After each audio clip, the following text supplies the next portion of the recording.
Hello વિદ્યાર્થી મિત્રો, આજે હું તમારા માટે લઈને આવી છું સંસ્કૃત વિષયનું આદર્શ પાઠ આયોજન, જેમાં વિષય છે સંસ્કૃત ને ધોરણ 10, એકમ છે યદ ભવિષ્યો વિનશ્યતિ.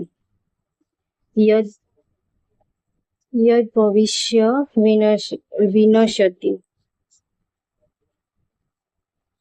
સંપૂર્ણ વિસ્તારપૂર્વક અને કલરફુલ ચાર્ટની સમજૂતી,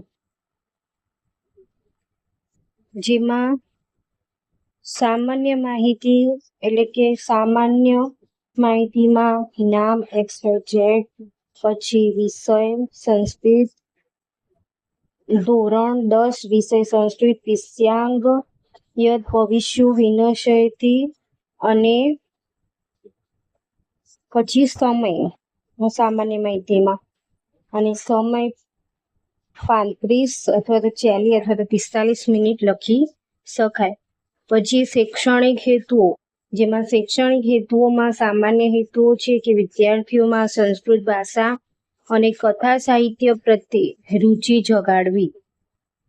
અને વિશિષ્ટ હેતુઓ છે કે વિદ્યાર્થીઓ પાઠનું શુદ્ધ ઉચ્ચારણ સાથે વાંચન અને ગુજરાતી અનુવાદ કરી શકશે. વિદ્યાર્થીઓ ભવિષ્યના આધારે બેસી ન રહેતા સમય સૂચકતા વાપરવાનો બોધ મેળવશે. પછી છે શૈક્ષણિક સાધનો. તો શૈક્ષણિક સાધનોમાં પાઠ્યપુસ્તક, ચોક, ડસ્ટર, શ્યામફલક એટલે કે બ્લેકબોર્ડ અને ચિત્રો.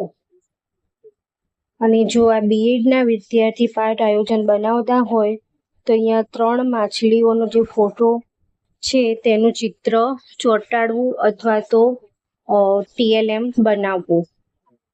પછી પૂર્વ જ્ઞાન એટલે કે વિષયાભિમુખ કેવી રીતના કરવાનું છે તો જોઈએ તો પ્રશ્નોત્તરી દ્વારા વિષયાભિમુખ કરવાનું છે. કે શિક્ષક વિદ્યાર્થીને પ્રશ્ન પૂછશે, શિક્ષકની પ્રવૃત્તિમાં લખવાનું છે કે સંસ્કૃત સાહિત્યમાં પ્રાણીઓની વાર્તાઓ વાળા કયા પુસ્તકો પ્રખ્યાત છે. તો વિદ્યાર્થી જવાબ આપશે કે પંચતંત્ર અને હિતોપદેશ. પછી શિક્ષકની પ્રવૃત્તિમાં લખવાનું છે કે પંચતંત્રની રચના કોણે કરી હતી. તો વિદ્યાર્થીની પ્રવૃત્તિમાં લખવાનું છે પંડિત વિષ્ણુ શર્મા. પછી આ 2 જ પ્રશ્નો છે કે પણ 3 કે 4 લખવાના છે. તો એક પ્રશ્ન આપણે બનાવી દઈએ કે હિતોપદેશ, જે હિતોપદેશ છે તેની રચના કોણે કરી હતી. તો નારાયણ ભટ્ટે. પછી બીજા આ પંચતંત્ર અને હિતોપદેશને આધારે આપણે પ્રશ્નોત્તરી બનાવી શકીએ, પણ 3 કે 4 તો બનાવવા જ પડે. તો આ હતા વિષયાભિમુખ. પછી આપણે આગળ જઈએ કે હેતુ કથન. તો હેતુ કથન, તો શિક્ષક વિદ્યાર્થીને કહે છે કે વિદ્યાર્થી મિત્રો, આજે આપણે પંચતંત્ર અને હિતોપદેશ પર આધારિત ખૂબ જ રસપ્રદ વાર્તા યદ ભવિષ્યો વિનશ્યતિ, જે ભવિષ્ય પર આધાર રાખે છે તેનો વિનાશ થાય છે, નો અભ્યાસ કરીશું. તો વિદ્યાર્થીની પ્રવૃત્તિમાં લખવાનું છે કે તે વિષયાંગથી માહિતગાર થશે. પછી પ્રસ્તાવના એટલે કે જે હેતુ કથન પછી આપણે પાઠની શરૂઆત કરીએ છીએ તે પ્રસ્તાવના સ્વરૂપે આપણે વિદ્યાર્થીને કહેવાનું છે કે આ વાર્તામાં, એવું શિક્ષકની પ્રવૃત્તિમાં જ લખવાનું છે કે આ વાર્તામાં એક તળાવમાં 3 માછલીઓ રહે છે.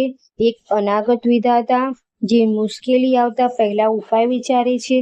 બીજું છે પ્રત્યુત્પન્નમતિ જે મુશ્કેલી સમયે ત્વરિત નિર્ણય લે છે. અને ત્રીજું છે યદ ભવિષ્ય જે ભવિષ્ય ઉપર બધું છોડી દે છે. એટલે આ 3 માછલા છે જે અહીંયા જો TLM બનાવવું હોય તો ઝાડ લઈને ઉભેલા માછીમારોનો ફોટો ચોંટાડી શકાય.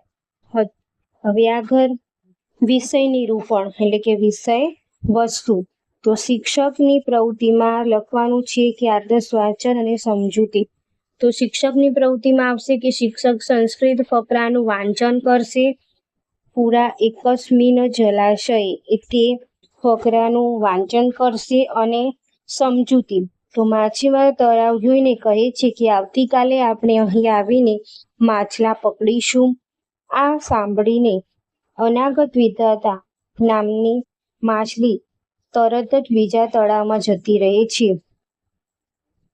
પછી વિદ્યાર્થીની પ્રવૃત્તિમાં લખવાનું છે કે વિદ્યાર્થીઓ ધ્યાનપૂર્વક સાંભળશે અને સંસ્કૃત શબ્દોના અર્થ સમજશે. હવે આગળ કે શિક્ષકની પ્રવૃત્તિમાં લખવાનું છે કે બીજા દિવસે માછીમારો આવે છે. પ્રત્યુત્પન્નથી જાળમાં ફસાય છે, પણ તે મરેલા હોવાનો ડોળ કરીને બચી જાય છે અને ઊંડા પાણીમાં જતી રહે છે, પરંતુ યદ ભવિષ્ય ત્યાં જ રહે છે અને માછીમારો તેને પકડીને મારી નાખે છે. આ વિષય વસ્તુમાં લખવાનું છે. અને કાપા કાર્ય કૌશલ્યની અંદર શિક્ષકની પ્રવૃત્તિમાં લખવાનું છે કે મત્સ્યા એટલે માછલીઓ. મત્સ્યા એટલે માછલીઓ. ધીવરાહ એટલે માછીમારો. જાલમ એટલે જાળ. શ્વ એટલે આવતીકાલે. જલાશયમ એટલે તળાવ. આ કાપા કાર્યમાં લખવાનું છે અને વિદ્યાર્થીની પ્રવૃત્તિમાં લખવાનું છે કે તે તેમના નોટબુકમાં આ શબ્દો ઉતારશે. હવે મૂલ્યાંકન. તો શિક્ષક વિદ્યાર્થીઓનું મૂલ્યાંકન કરશે, જેમાં પ્રશ્નોત્તરી દ્વારા મૂલ્યાંકન કરવાનું છે. એટલે શિક્ષકની પ્રવૃત્તિમાં લખવાનું છે કે તળાવમાં કઈ 3 માછલીઓ રહેતી હતી. તો વિદ્યાર્થી જવાબ આપશે કે અનાગત વિધાતા, પ્રત્યુત્પન્નથી અને યદ ભવિષ્ય. તો આ વિદ્યાર્થીની પ્રવૃત્તિમાં જવાબ લખવાનો છે અને શિક્ષકની પ્રવૃત્તિમાં પ્રશ્નો લખવાના છે. તો બીજો પ્રશ્ન શિક્ષકની પ્રવૃત્તિમાં લખવાનું છે કે કઈ માછલીએ પહેલાથી જ બીજું તળાવ શોધી લીધું. તો વિદ્યાર્થીની પ્રવૃત્તિમાં લખવાનું છે કે અનાગત વિધાતાએ, જે માછલીનું નામ છે. પછી શિક્ષકની પ્રવૃત્તિમાં ત્રીજો પ્રશ્ન લખવાનો છે કે આ વાર્તામાંથી શું બોધ મળે છે. તો વિદ્યાર્થીની પ્રવૃત્તિમાં લખવાનું છે કે ભવિષ્યના ભરોસે બેસી રહેનારનો નાશ થાય છે. પછી સ્વાધ્યાય અથવા તો ગૃહ કાર્ય કૌશલ્ય. તો શિક્ષકની પ્રવૃત્તિમાં લખવાનું છે કે તમારી નોટબુકમાં આ વાર્તાનો સારાંશ ગુજરાતીમાં તમારા શબ્દોમાં લખી લાવો. અને વિદ્યાર્થીની પ્રવૃત્તિમાં લખવાનું છે કે વિદ્યાર્થીઓ ઘરેથી ગૃહ કાર્ય લખીને આવશે. અને હેતુમાં લખવું હોય તો લખી શકાય કે તેમનો આ એકમ સારી રીતે યાદ રહેશે અને વધુ તૈયારી થશે.